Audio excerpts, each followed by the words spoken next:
Казахстан занял 16 место по разводам в мире. Несмотря на то, что статистика разводов в стране снизилась, на мировой арене наша республика все еще входит в антирейтинг. При этом причины для расторжения брака всегда разные.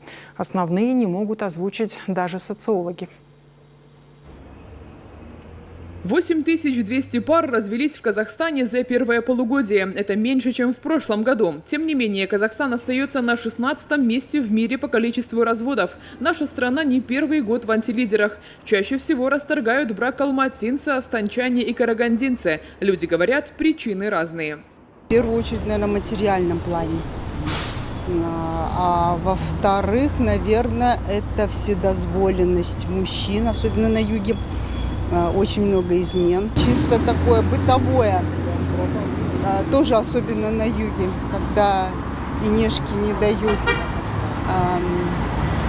житья, как говорится. Несовместимость какая-то, характер не сходится. По словам специалистов, выявить точные причины развода сложно. Мало социологических исследований. Последнее проводилось в 2016 году. Оно касалось положения мужчин и женщин в Казахстане. И полную картину, почему люди разводятся, увидеть не удалось. Там в качестве причин разводов указывали самые разные варианты, вплоть до того, что там закредитованность, вмешательство свекрови. И там у нас вышли такие результаты очень интересные, что причинами конфликтов семейных, которые ведут за собой развод, на втором, по-моему, месте было вмешательство старших родственников.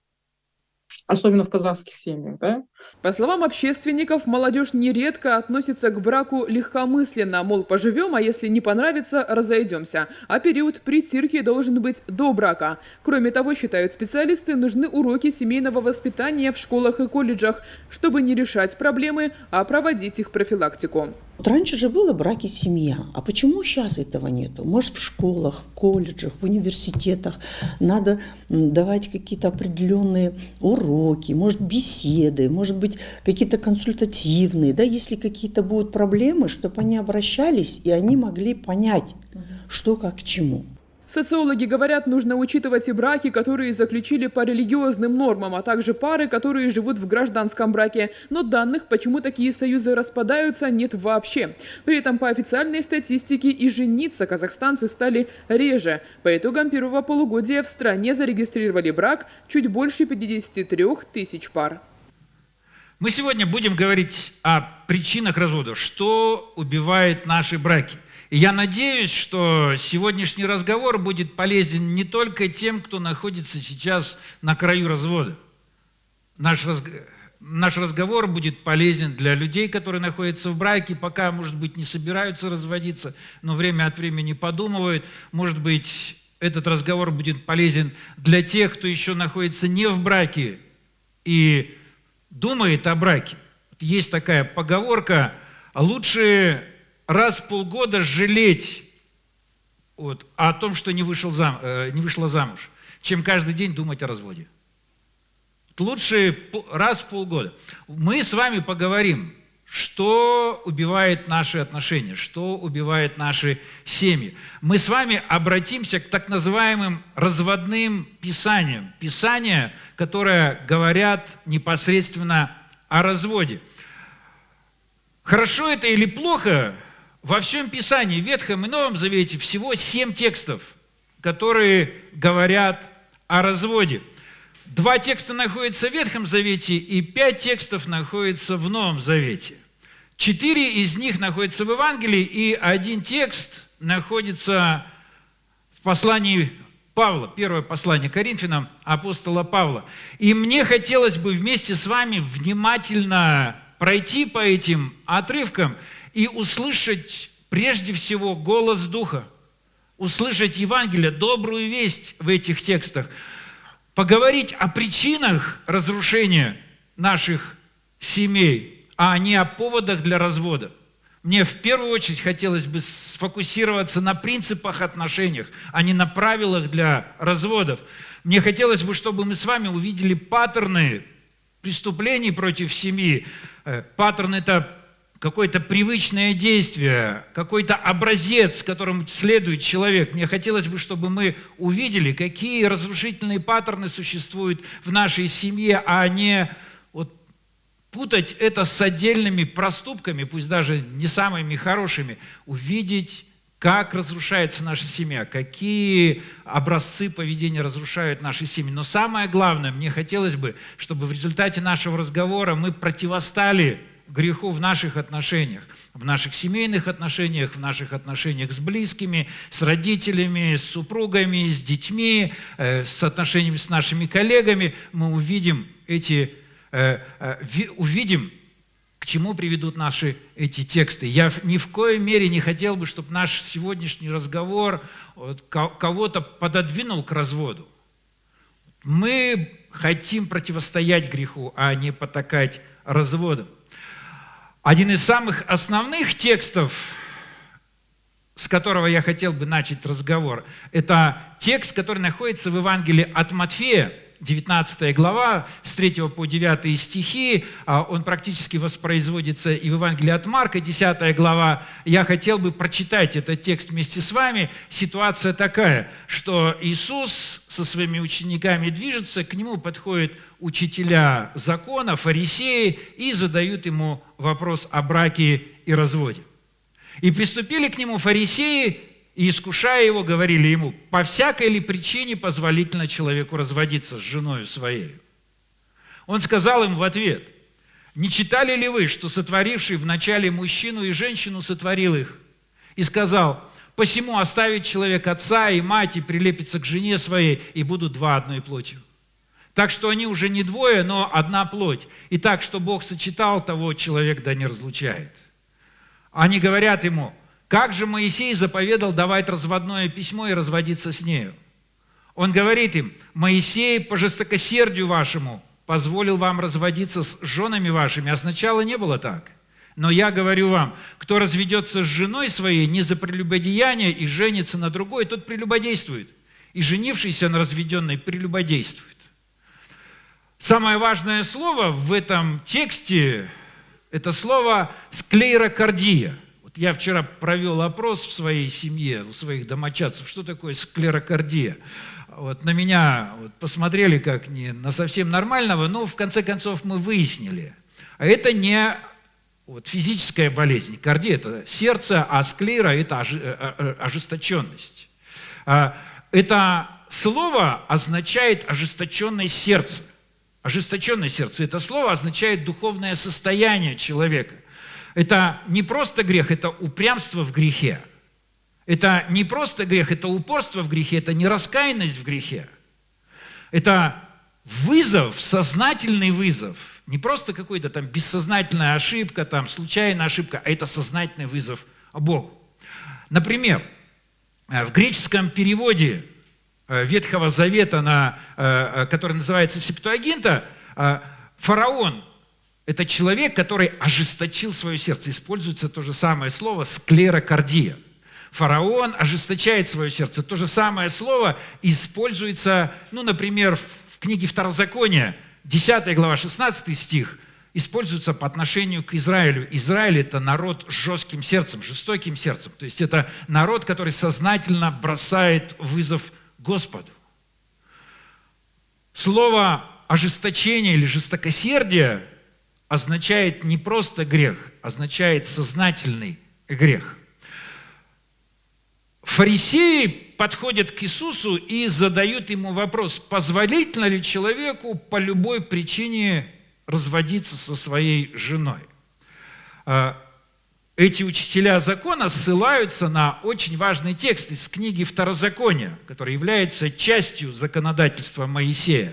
И Второзаконие 24 глава, 1 стих говорит: если мужчина женится на женщине, но потом она ему опротивит, потому что он найдет в ней что-нибудь позорное, здесь используется еврейское слово «эрват давар», то он может написать разводное письмо, отдать его ей и отослать ее из своего дома.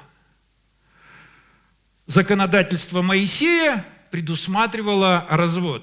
Развод – это печальная реальность, мужчина, которому по каким-то причинам жена становится противной, может дать ей разводное письмо. Разводное письмо – это обязательная часть процесса. Заметьте, это патриархальные времена, у мужчины только инициатива на развод. Вот мужчина решает, женщина противная, не противная, жить с ней, не жить с ней. И слово «эрват давар», эта фраза «эрват давар», означает что-то вот такое, вот трудно вот поймать значение этого слова, оно очень емкое такое. Это что-то связанное с наготой. Нагота, это может быть в буквальном смысле нагота, например, какая-то близость между мужчиной и женщиной, между мужчиной и еще с кем-то. В общем, это может означать близкие интимные отношения, но может означать что-то позорное, что-то постыдное, которое входит в брак, входит в отношения. Например, Хам увидел наготу своего отца. Вот здесь используется эта фраза «эрват давар». И фарисеи того времени, люди, которые хотели все узаконить, показать рядовым иудеям, как жить, как создавать браки, как разводиться, они не могли согласиться на значение этого слова. Что значит «эрват давар»? Были две основные школы. Был Рави Шамай, он был очень строгим, и он говорил, «эрват давар» означает супружескую измену. И разводиться можно только по причине супружеской измены, прелюбодеяния. Причем чаще всего подразумевалось, что этот грех прелюбодеяния, он больше относится к замужней женщине, чем к мужчине. Мужчина, кстати, в глазах иудейского законодательства не совершал никакого преступления, если он вступал в отношения с незамужней женщиной. Все это падало только на замужнюю женщину. И Шамай говорил, если это произойдет супружеская измена, то у мужа есть право, он испытывает позор, и прекратить этот брак. Брак становится невозможным. Был другой очень влиятельный раввин, его звали Гилель, он жил в 1 веке, он был старшим современником Иисуса. И он определил давар, эрват давар, очень широко, он сказал, по любой причине. Когда мы читаем этот текст из Матфея 19 глава, по любой ли причине. Эта фраза, это технический термин из разводного законодательства. Это легкий развод по любой причине. Эрват давар – это любая причина. Например, мужчине может не понравиться вид его жены. Она одела не то платье. Она постарела. Она высказывает слишком много критических замечаний в его адрес. Она приготовила, наконец, плохой завтрак. Она яичницу не так пожарила. Это эрват давар по Гилелю. И мнение Гилеля восторжествовало. В 1 веке оно было самым популярным. В дни Иисуса оно было самым популярным. В общем, у женщины практически не было никаких прав. Мужчина имел право выгнать ее по любой причине. И сейчас к Иисусу подходят и пытаются заручиться его мнением, поддержкой. Они искушают его. Какой вид развода он поощряет? Легкий развод или тяжелый развод по причине супружеской измены? Иисус переводит разговор. Иисус переводит разговор и говорит, что в центре разговора о семье и браке стоит замысел, добрый замысел Бога. И добрый замысел Бога заключается в том, что Бог, который сотворил небо и землю, Он создал мужчину и женщину по образу своему, мужчину и женщину. И Он создал их партнерами для великого призвания. И то, что соединил Бог, не разлучает человека. Это добрый замысел Бога. Но также Иисус вводит это важное понятие. Он говорит о жестокосердии, что развод после Эдема, после грехопадения – это реальность, это печальная реальность. Мужчина и женщина не только партнеры по призванию, они партнеры по преступлению. И Иисус говорит, что жестокосердие, упорство в грехе, нераскаянность в грехе может привести к разводу. И одна из одно из проявлений жестокосердия – это прежде всего сексуальный грех. Было сказано, тот, кто разводится с женой, обязан дать ей письмо о разводе. Мы с вами говорили, это ссылка на тексты из книги Второзакония, 24 глава. А я говорю вам, всякий, кто разводится с женой, если только не по причине парней, здесь нет слова супружеская измена, греческое слово парнея. Если только не по причине парней, толкает жену на грех неверности, а кто женится на разведенной, совершает тот же грех. В греческом, в Новом Завете парнея часто переводит слово «эрват давар», что-то постыдное, и означает сексуальную аморальность, нечистоту, а не только супружескую измену. В законодательстве Моисея супружеская измена чем заканчивалась? Она предполагала смертную казнь, не развод. Понятно, что во времена Иисуса за супружескую измену уже не побивали камнями в большинстве случаев. Вот этот парнея означает что-то постыдное, не только супружеская измена. Вот что может быть постыдным, связанным с сексом? Секс – страшная сила. Наша сексуальность – страшная сила, и если мы пытаемся заигрывать с ним, с этой силой, то часто мы просто можем быть сожжены.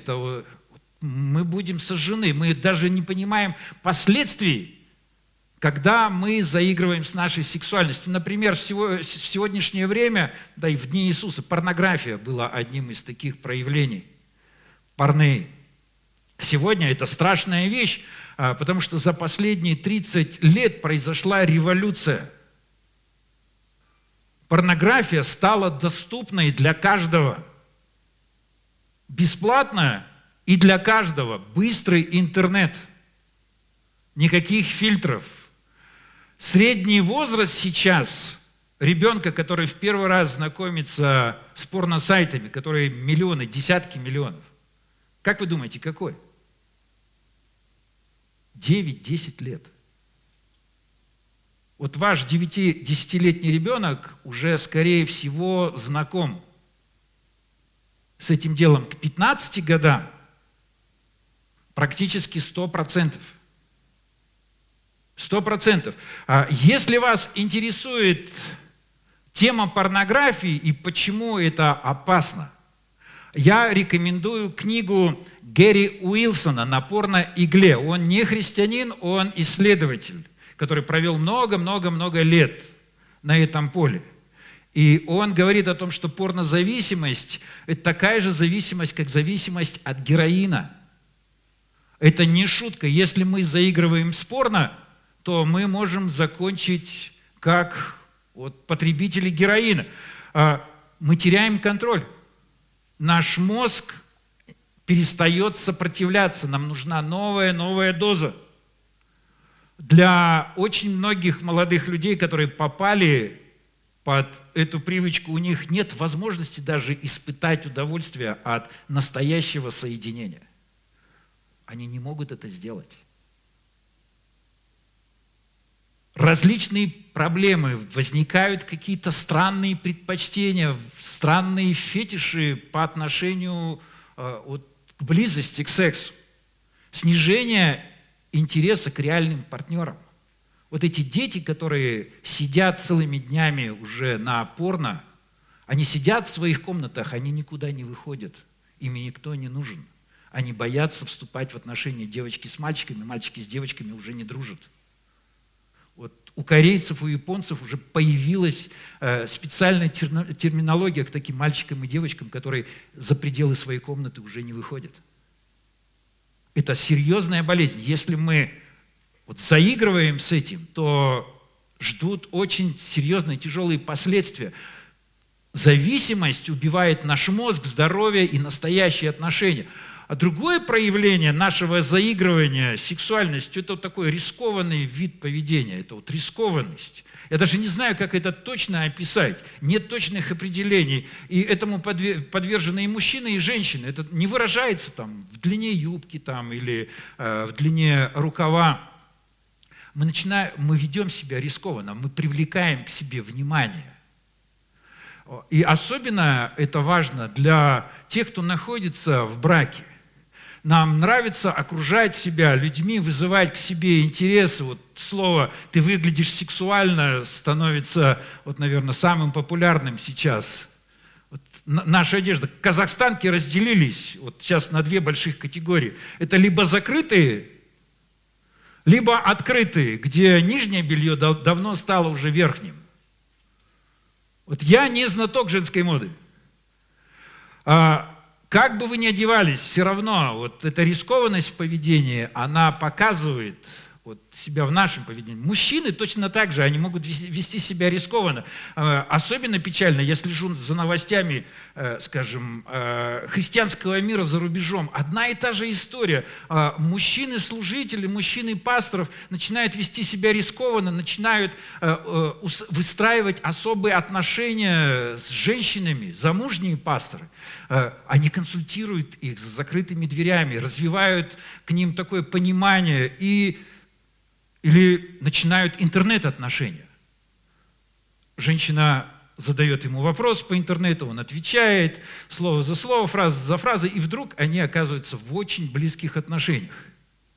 Вот чтобы проверить, где рискованно, где не рискованно, вот, я мужчинам бы рекомендовал бы, вы расскажете своей жене о вашем разговоре, о консультации вот, с какой-то женщиной или о вашей переписке. Если вы утаиваете это дело, то, вероятнее всего, вы рискуете. И такая рискованность вызывает ревность, подрывает репутацию, подрывает доверие. А самое, наверное, очевидное выражение, как порнея убивает брак, это измена, физическая измена. И физическая измена убивает всякое доверие и наносит серьезную душевную травму. Проведено масса исследований. Люди, которые пережили супружескую измену, они испытывают то же самое, как вот посттравматический синдром. Это огромная боль.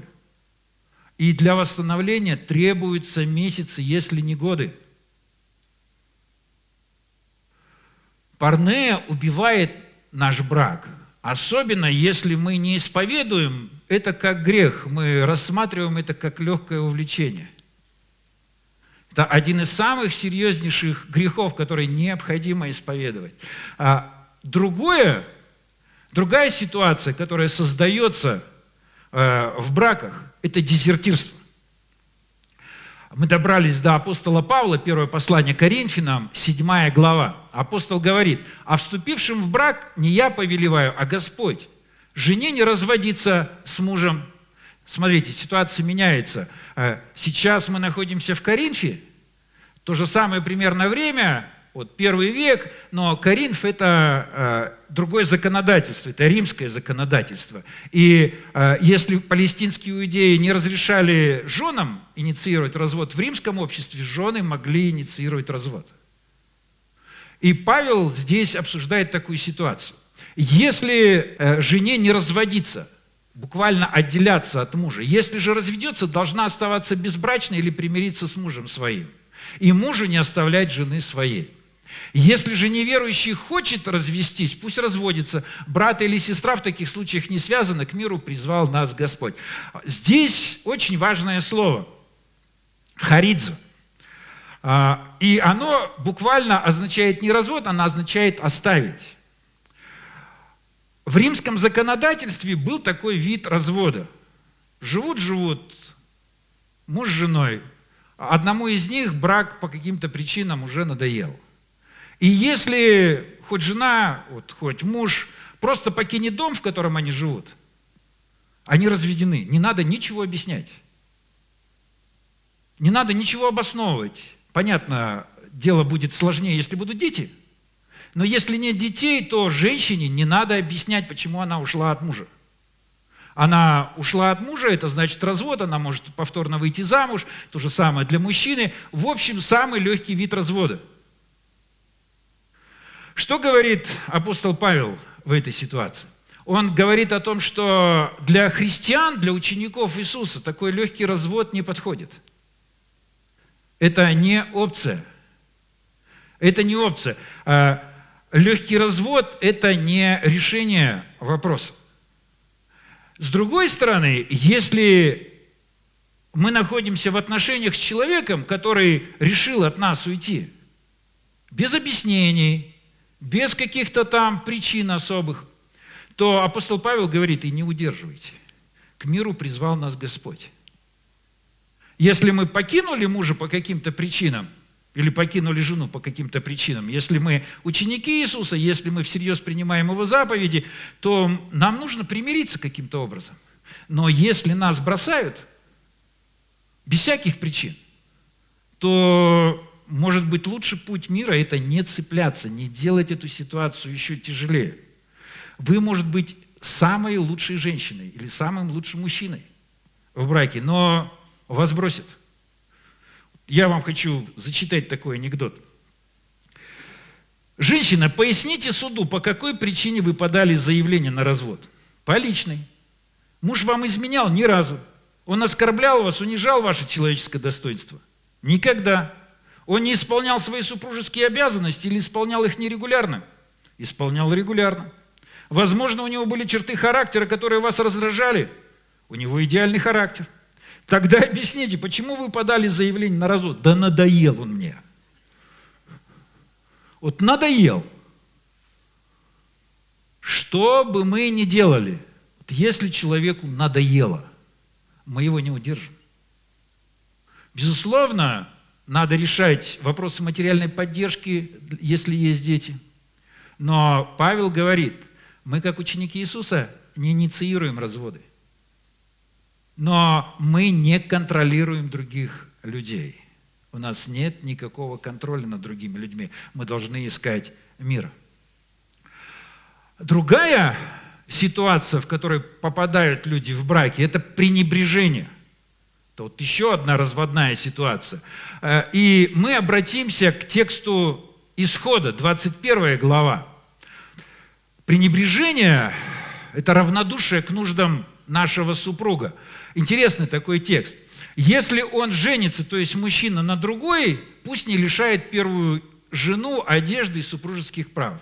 Когда писался этот текст, многоженство было нормой, культурной нормой в Древнем Израиле. У мужчин могло быть несколько жен. Вот многоженство, кстати, среди евреев сохранялось вплоть до средних веков. Но какое ограничение в этом законе, что если ты берешь молодую и более красивую, может быть, привлекательную жену, не забывая первой, ты должен обеспечить ее едой достаточной, одеждой приличной и супружеской близостью. Если ты не в состоянии это сделать, отпусти ее и дай ей еще в придачу денег.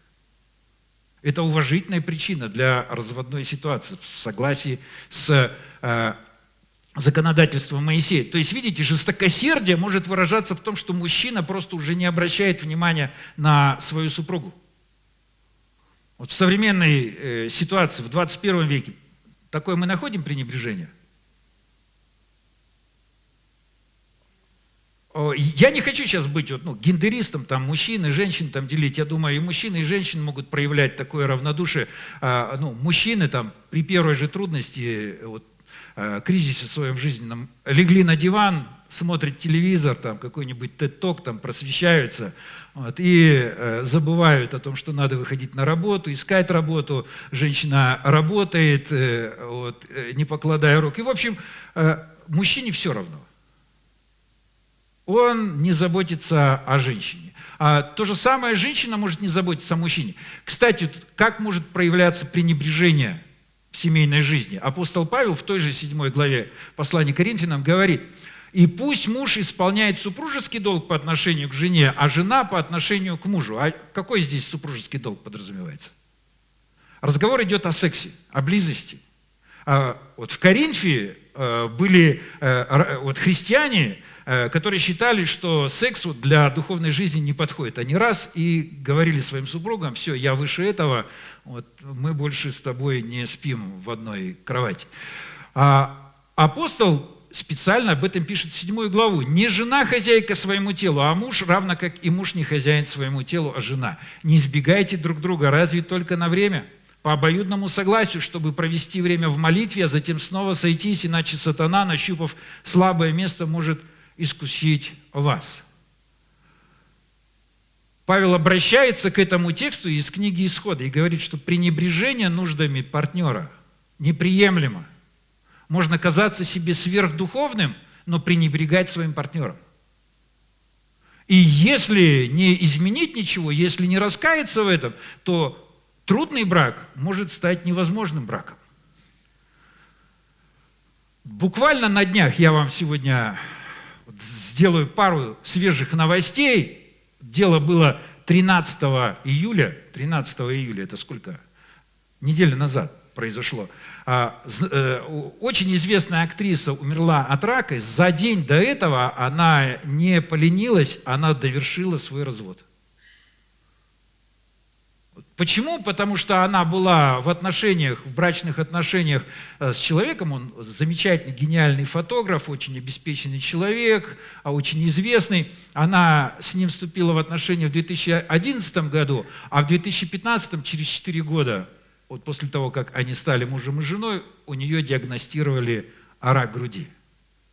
Она проходила через массу лечений, дорогостоящего лечения, и в 2023 году она подала на развод, потому что он никак не участвовал в ее жизни. И ей удалось аннулировать брак только за день до смерти. Вот она не могла успокоиться, потому что она чувствовала себя брошенной, обиженной. Этот человек, мужчина, пренебрегал ее жизнью. Это то, что происходит в наших браках, когда мы пренебрегаем нуждами, настоящими нуждами наших партнеров. Это может создать тупиковую ситуацию. Это может создать ситуацию, когда наш супруг может оставить нас. И у него будут достаточные причины для этого. Но кроме пренебрежения физическими нуждами, есть пренебрежение достоинством и здоровьем.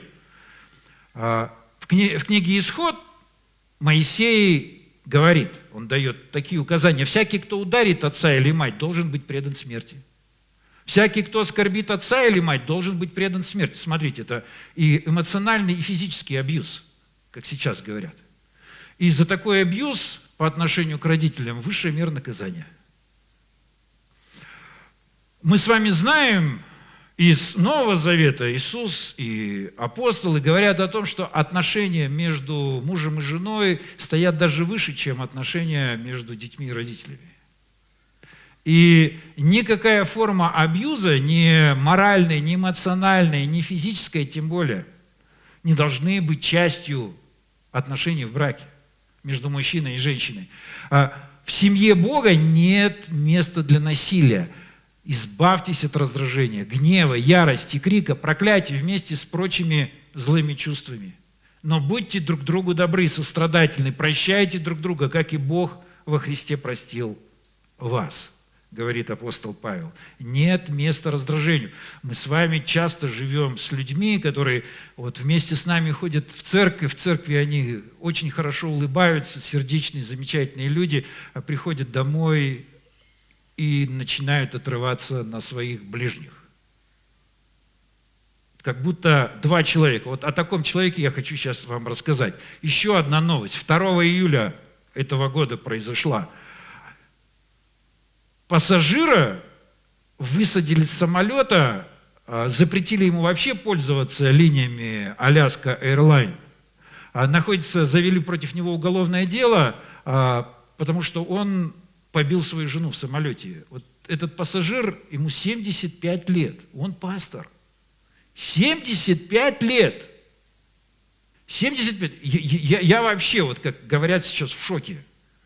75 лет! Причем он молодожен, он женат на этой женщине 18 месяцев всего. Она молодая жена для него, ей всего 59 лет. Смотрите, замечательно выглядит. Она молодая жена, 18 месяцев. Все из-за чего? Потому что ей по каким-то причинам дали апгрейд в бизнес-класс. Ее пересадили из обычного салона в бизнес-салон. И ему это так стало невмоготу, он начал кричать, как как тебе дали вот такое место, вот кто это позволил? Сначала он ругался, а потом полез к ней в бизнес-класс и начал распускать руки. 75 лет. Пастор церкви. Но в своей голове, вот что с нами делает жестокосердие? Нераскаянный грех нас постоянно обманывает. В своем представлении мы белые и пушистые. Когда его спросили, вот, почему ты так себя вел, он говорит, я хотел быть рядом с ней. Вот. Весь маршрут хотел я с ней быть. А вообще я не насильник. Молодая жена говорит, он за эти 1,5 года мне уже сломал 1 раз палец. Вот что ей делать, этой молодой жене, молодой женщине? Это один проступок, то есть он 1 раз вспылил, с кем не бывает.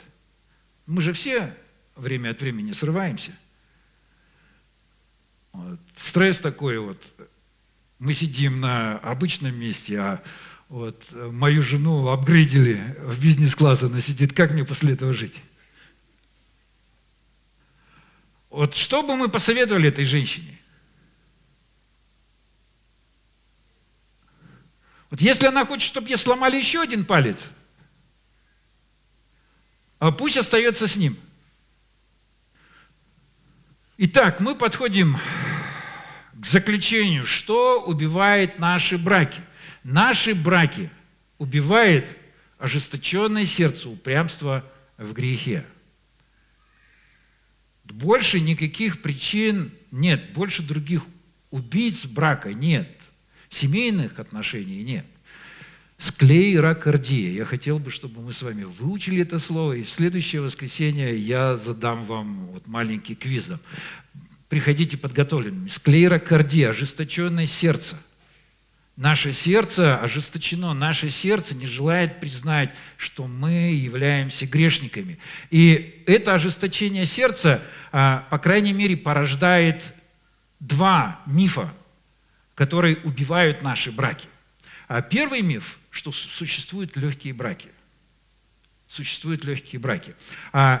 Вот нас отравил греческий философ, который придумал такой миф, рассказ о том, что вот, раньше человек представлял собой единое целое, потом завистливые боги разделили человека на 2 половинки, мужчина и женщина, и вот сейчас, в данный момент времени, эти половинки бродят и ищут друг друга. И счастливый брак – это когда ты нашел свою настоящую подлинную половинку. Нет таких половинок. Нет. Бог не создавал для нас идеальных половинок. Нет таких людей. Бог соединяет 2 грешников. У нас острые края. Принцев и принцесс не существует. Мы выясняем о том, что любой принц, оказывается, и не принцев, буквально через неделю после заключения брака. И мы узнаем, что принцесса-то и не очень-то принцесса. Легких браков не бывает, мы грешники. Нам необходимо это осознать. Это очень опасный миф о том, что есть легкие браки. Другой опасный миф, что должны быть легкие разводы. Вот я только с чем-то столкнулся, непонятным, неприятным, и моя первая реакция, куда я попал, где мои вещи, мне надо срочно бежать на вокзал, к маме, к папе. Мы должны помнить, что заповедь нашего Господа – это сохранять брак. Как мы можем сохранять брак с грешником? Прощать, понимать его, понимать, что перед нами несовершенный человек.